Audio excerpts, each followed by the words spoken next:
Hi there, Fleetwood owners. Today in your 2020 Fleetwood Bounder, we're going to be taking a look at and showing you how to install Roadmaster's rear anti-sway bar. Now before we install our sway bar, we're going to hit our test course to get a baseline of how the motorhome feels. After that, we'll get our parts installed, hit the test course once again so we can compare the results. So we're going to go ahead and start on our test course here with our uneven bump section, and this is going to simulate like hitting a pothole or driving over uneven pavement. You can see our roll indicator there, kind of showing how our body rolls when we hit these. After we are finished with the uneven bump section, we're going to go into our even bump section, and that's going to be like simulating a pothole or pulling in and out of a driveway. The sway bar is not going to have too much effect on the even bumps when we hit those, unless you hit your tires unevenly, where if you hit it kind of at an angle, that will cause you to roll a little bit, so the sway bar will come into play. But if you hit it dead on, it doesn't really affect it much. Once we finish this, we're going to be going into our slalom section where we'll mimic an evasive maneuver. We're coming into our slalom section now. All right, now we're going to head back to the shop, get these parts installed, and see how much better it feels. All right, so we're back here getting ready to hit the test course once again. We've got our sway bar installed, and I will say I was kind of surprised on the first test before we put it on at how much our inclinonomer had moved during the slalom section. So I bet you we're going to see some pretty substantial improvements here this time. So we're going to do the same path we did before. We're going to start off on our uneven bump section here, and it definitely does make a difference. You can feel that we don't have as far of sway as we used to have. So that definitely feels nice. We still have some sway, of course, but it does feel like it has been reduced compared to where it was. We're hitting that even bump section again, and here you're probably not going to see too much. This really doesn't affect, a sway bar doesn't really affect this portion of it too much. All right, we're heading back into that slalom section now, where we're going to mimic an evasive maneuver, and we'll see kind of here where she is. This is, to me, the most real world of the tests. And we still have quite a bit of sway. It is definitely less than it was. It's still considerably more when making a left turn than a right turn, so I do suspect that there's probably some weight distribution going on here, where there might be some more weight on one side than the other. I did kind of just take a peek at the suspension while we were down there, and I didn't notice anything that stuck out at me, like there was anything that was broken. So I think that potentially a set of airbags or sumo springs would really benefit this customer because of the uneven weight kind of feel that it has, where we kind of seem to dip more on a left turn than we do on a right. But I definitely did feel an improvement. It is a little bit stiffer. It does seem to be quite a bit stiffer when making the right turn versus the left turn there. So it's made some improvements to where we were at before. And I do believe here that this customer should have a little bit less work when taming this monster down the road. And this is what our sway bar looks like when it's installed. This is an additional sway bar that installs behind your rear axle to help further reduce sway using the factory sway bar that's located just in front of your rear axle. If we do compare the two here, you can kind of see them side by side with one another. Here's our factory one, and the one here at the rear is our new one. The newer one does have quite a bit bigger diameter than our factory one. It's a much beefier sway bar, so you're going to get a lot more anti-sway capabilities with this rear one than with our front one. And since when we installed this, we don't have to remove our front one like a lot of upgraded sway bars require you to do, is put just a bigger one where your old one was. We're going to get the benefit of that old one plus our new one.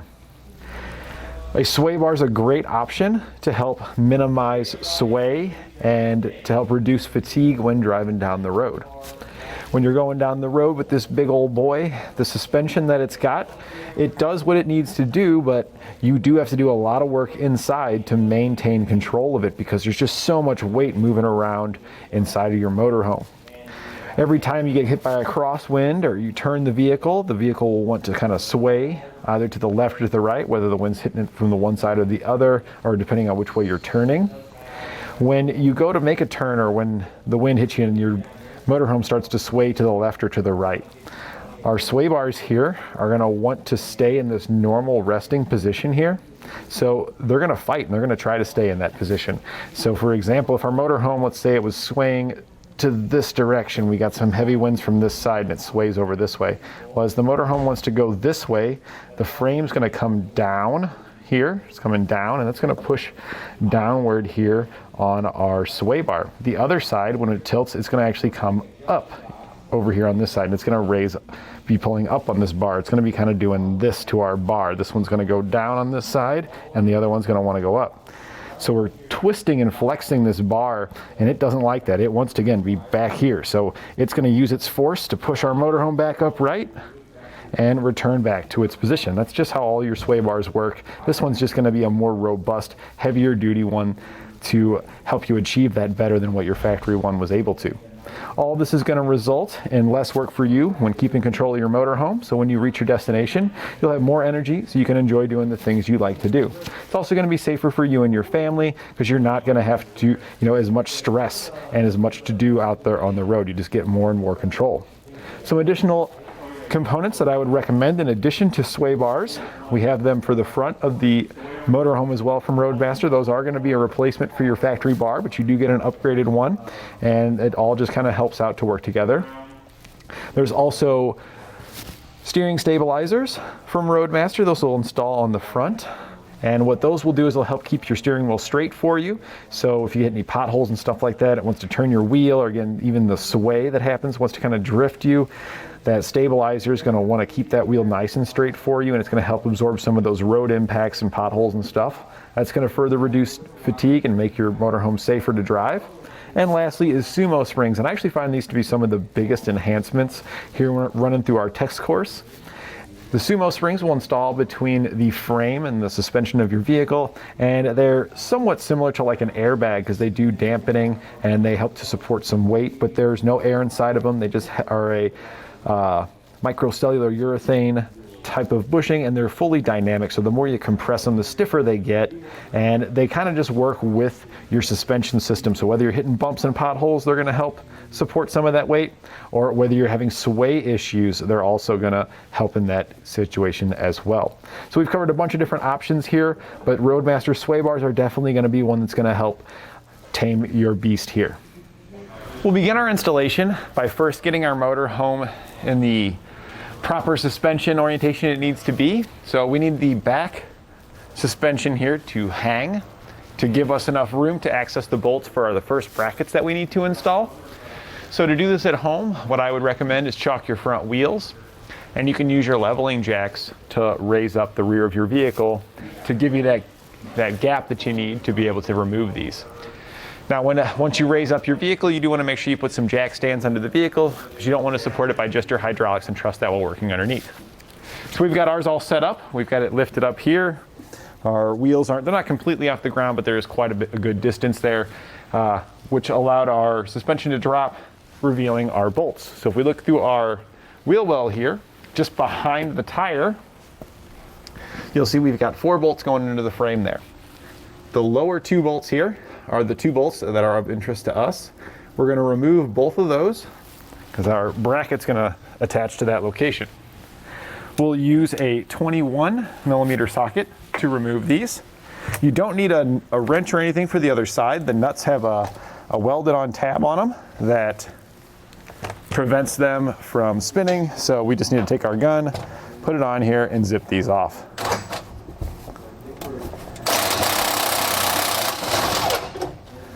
And then we'll zip this one off. And that nut fell down to the ground. The other one didn't fall to the ground, so more than likely it's just sitting right inside the frame there. We can slide both of these bolts out, and then we'll grab our bracket to put it on. So here we have our bracket. They're not side specific, so just grab one of the 2. This is going to slide underneath the bottom of the frame, and the holes in the bracket should line up with the holes where the bolts that we had just removed used to be.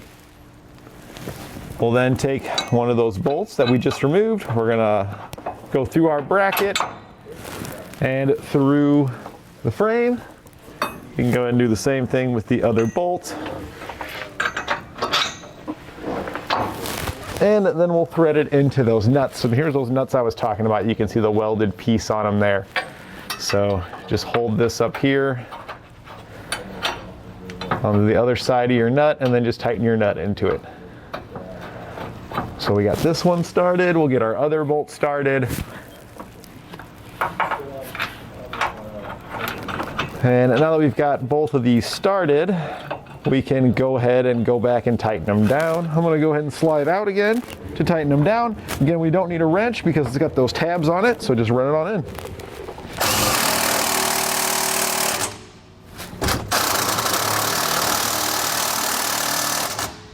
We can then go back and torque our hardware to the specifications outlined in our instructions. And now that we got this one installed, we can repeat the same process over on the other side to get that one installed. At this point now, we don't need our suspension to hang anymore. Actually, we want the exact opposite. We need our suspension to be loaded because we're going to be removing the U-bolts to put our bracket that needs to go in place here underneath the axle. It's actually going to go right underneath here.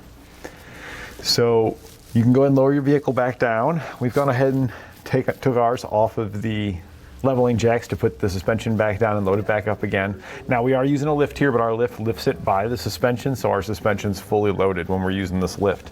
So at home you can do this on the ground. This is going to be pretty difficult. These nuts here are very tight. You're going to need a hefty torque wrench to torque them back down, but you're also going to need a pretty hefty impact to be able to remove these as well, or a very long breaker bar, because they are going to be quite tight. We're going to put some penetrating oil on it to just help lubricate it a little bit, help make those bolts come off of there a little bit easier. We'll then take a 1 1/8 inch socket to remove these.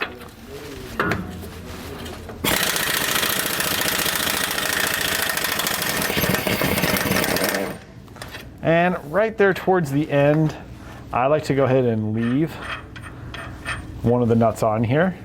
And I'll do the same thing in the opposite corner. That way when I'm taking off all of these, this big heavy plate that's right here won't be able to just fall off, because the only thing that's holding it on here is these nuts. So that's why we'll leave a couple just loosely threaded on there, because it's really hard to hold all this stuff and a really big gun like this while you're working. So we're just going to get the rest of these zipped down to this point here. So we've got those removed. We've got these two here that are just loose. Here's our plate. You can see it's dropped down on this side, but not on that side. And then here's our bracket. This is what's going to go in place here. So we got these two slotted holes. Those are going to be the ones towards the front of the motorhome, and the two round holes are going to be the ones towards the rear here. And our kind of offshoot here is going to shoot towards the center of our motorhome. So it's going to go up just like this in this orientation. We're going to remove these two nuts, slide this up here, and reinstall the nuts. You'll also notice that there's washers above the nut. Make sure you reuse your washers as well. When I remove these, I'm going to be supporting this upwards, because this is going to be loose. It wants to come down, and it is pretty heavy if you look how thick that thing is.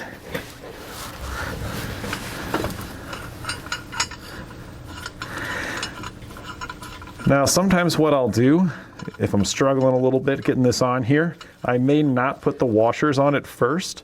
Just get a couple of nuts on it to hold it up, just so I'm not supporting all this weight. And then after I get a few nuts on there, I can take them back off one at a time and put those washers back on. Okay, so we get that out of the way. Grab our bracket. Slide it over our U-bolt. There we go. And we'll grab the washers and nuts. Get these started.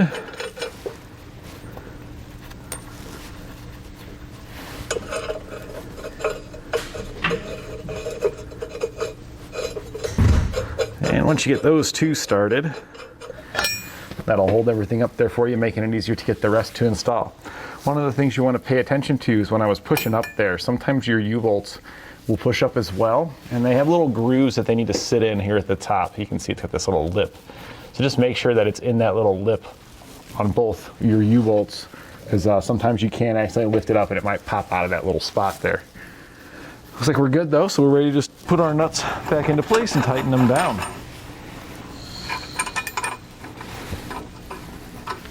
And we're going to be using the same impact to tighten these down because they do have a very high torque spec as well. So we want to try to take up quite a bit of that so we're not working so hard with a torque wrench, wrenching on these for longer than we need to.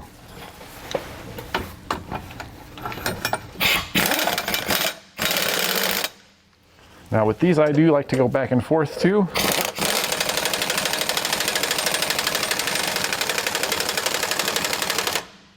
Just kind of running them up till they kiss, and then we'll work our way moving from one to the next because we want to try to keep the same amount of threads poking through on each one if we can.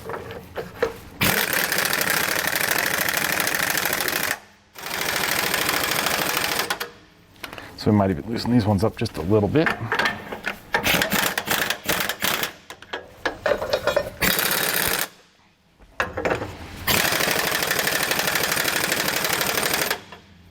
And then we'll go back and torque our hardware to the specifications outlined in our instructions.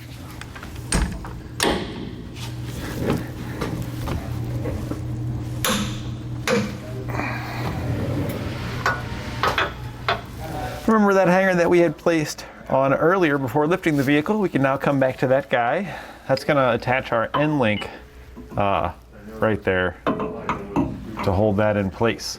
Now you'll notice you get two holes here. You have an upper and a lower. You can choose whichever one works best for your particular motorhome. If you've got any suspension enhancements or anything like that on it that changes the ride height, you may need to adjust it. You typically want it to be set though to where your sway bar is nice and parallel with the motorhome and the ground. So that's your optimal setting. If you've got factory suspension, then in most cases, you're going to use the lower of these two holes. And we're just going to take our nylon locking nut and thread it on there. We want it to be loose at this time, just so that way everything can kind of rotate, everything be nice and easy. So at this point now, we're going to repeat these steps that we did to get this bracket installed in our end link over on the other side. Now that we got the other side on there, we can grab our sway bar and we can start getting that hung. We're going to use the same hardware that we used for our end links here at the top. We'll be sliding from the outside in. We're going to be going through the hanger, through the sway bar, and out the other side and following up with a nut. It's pretty heavy, so make sure you got your hardware kind of prepared and next to you. Also want to look at the orientation real quick. If we look at our sway bar here, you can see it says, got our Roadmaster sticker on it there. And it's got a bit of a V shape. We want that V, the point here, to be towards the bottom so that way it kind of V's around our differential. So make sure you got it in that correct orientation before you lift it up. But now that we've got it all prepared, we're just going to lift it into position. Probably want to use your body to kind of help you with this because it is pretty heavy, or you could find yourself an extra set of hands. We're going to slide that bolt through. Grab our other bolt. We'll line up this other side and get that bolt through there as well.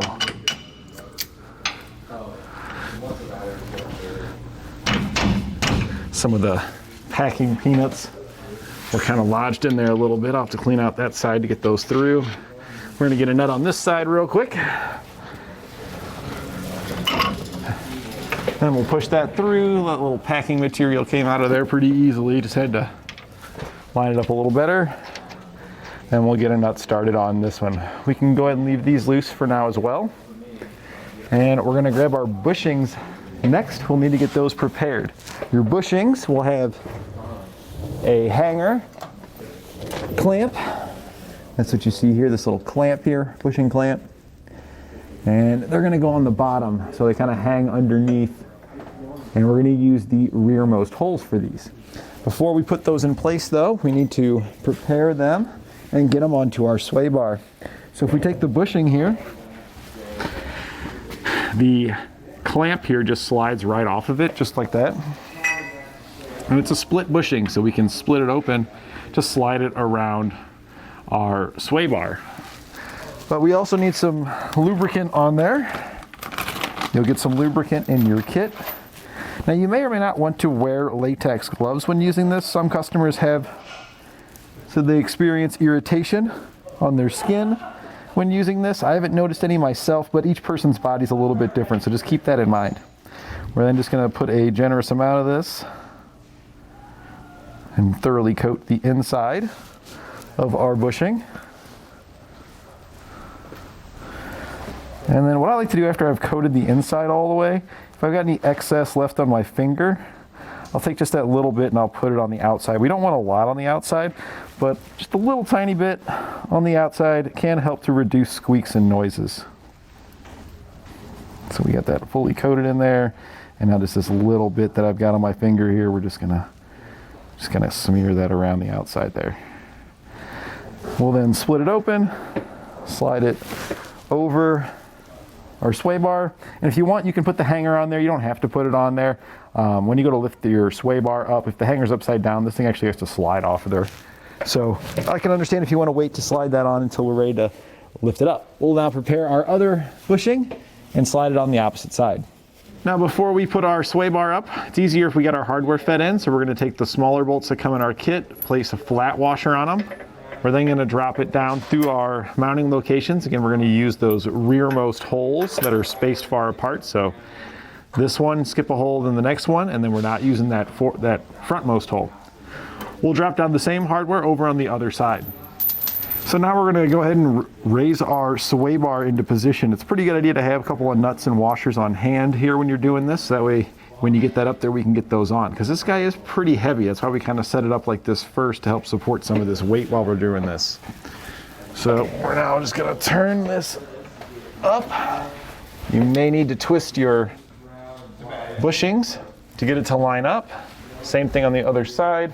And there it goes. It wants to slide off of there. That's, again, if the other side falls off, no big deal. You can grab it and put it on. And there it went. That's okay.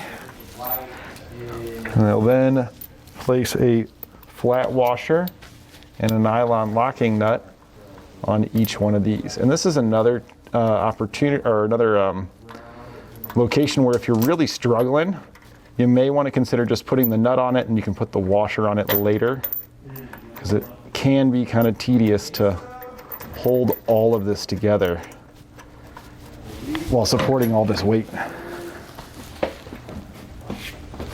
Once we get that one on, we'll go ahead and turn it around and do the one on the other side of our bushing here.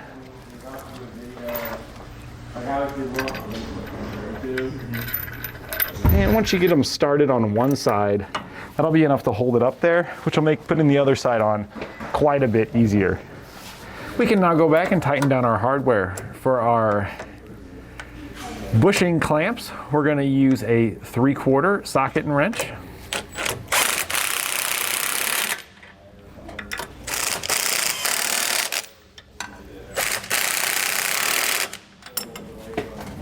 And then we'll switch to a 15/16 socket and wrench for our hanger bolts.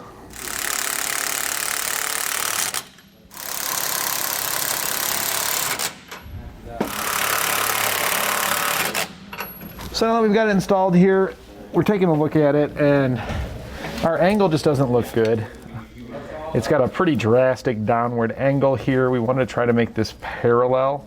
So we're going to take this loose, and we're going to, I think we're going to move the lower bolt here up to the highest one. That should put us pretty parallel. So we're going to go ahead and do that now, and then see how level it sits after that. Our instructions recommended this, but we really want to make it as level as possible. That's the main goal.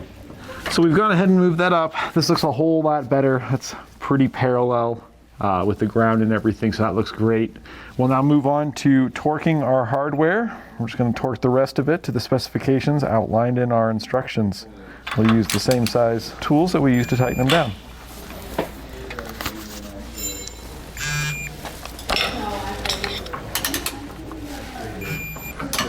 So now that we've got all of our hardware torqued down, that'll complete our installation. At this point, we just want to test drive the vehicle, make sure that everything drives okay, and we don't hear any noises like clunking. If you hear any clunking, it's probably a bolt that has not been fully tightened down yet. So just recheck your torque on those if you have any issues. And that completes our installation of Roadmaster's rear anti-sway bar on our 2020 Fleetwood Bounder.